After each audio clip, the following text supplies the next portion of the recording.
ഇത് മാസ് മോട്ടോഴ്സിൽ നിന്നാണ് Honda deo വണ്ടി. നമുക്ക് അതിൻ്റെ ഫ്രണ്ട് ഫോർക്കിൻ്റെ ഭാഗത്ത് നമുക്ക് മെയിൻ്റനൻസ് ആയിട്ട് നമ്മൾ അഴിച്ചാനാണ്. അപ്പോൾ അതിൻ്റെ ഫ്രണ്ടിലത്തെ കുഷൻ അസംബ്ലി കംപ്ലൈൻ്റ് ഉണ്ട്. അതായത് ഈ രണ്ട് ഷോക്കപ്പ് അത് നമ്മൾ മാറ്റുന്നുണ്ട്. അതേപോലെ തന്നെ ഹാൻഡിലിൻ്റെ ബെയറിങ് കോൺസെപ്റ്റ് ഫുൾ ഡാമേജാണ്, മൊത്തം തുരുമ്പിട്ട് പോയേക്കാണ്. അപ്പോൾ അത് അഴിച്ച് മാറ്റുന്നുണ്ട്. ലിങ്ക് ബുഷ് മാറ്റുന്നുണ്ട്. അതേപോലെ ഫ്രണ്ട് വീലിൻ്റെ 2 ബെയറിങ്. ഇത്ര ഐറ്റമാണ് നമ്മളതിൻ്റെ ഫ്രണ്ട് ഭാഗത്ത് നമ്മൾ റിപ്പയർ ആയിട്ട് ചെയ്യണം കേട്ടോ. അപ്പോൾ കോൺസെപ്റ്റ് ഫ്രണ്ട് ലിങ്കിൻ്റെ ബുഷ്, ഫ്രണ്ടിലത്തെ കുഷൻ അസംബ്ലി, അതേപോലെ വീൽ ബെയറിങ്, അത്ര ഐറ്റംസ് മാറ്റിയിട്ടാണ് നമ്മൾ ഫ്രണ്ടിലത്തെ ഭാഗം റീസെറ്റ് ചെയ്യണം.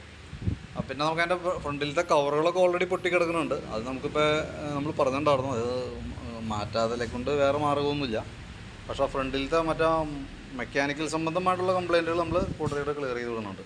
അതേപോലെ ബാക്ക് ഷോക്ക് കംപ്ലയിൻ്റ് ഉണ്ട്, അത് നമ്മൾ പറഞ്ഞായിരുന്നു. തൽക്കാലം അത് ഒഴിവാക്കിയിട്ട് ബാക്കിയത്തെ വർക്കാണ് ചെയ്യുന്നത് കേട്ടോ.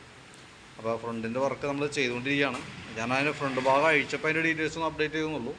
വൈകിട്ടത്തേക്കാണ് വർക്ക് കംപ്ലീറ്റ് ആവുള്ളൂ. ഞാൻ കോൺടാക്ട് ചെയ്തോളാം. ഓക്കെ.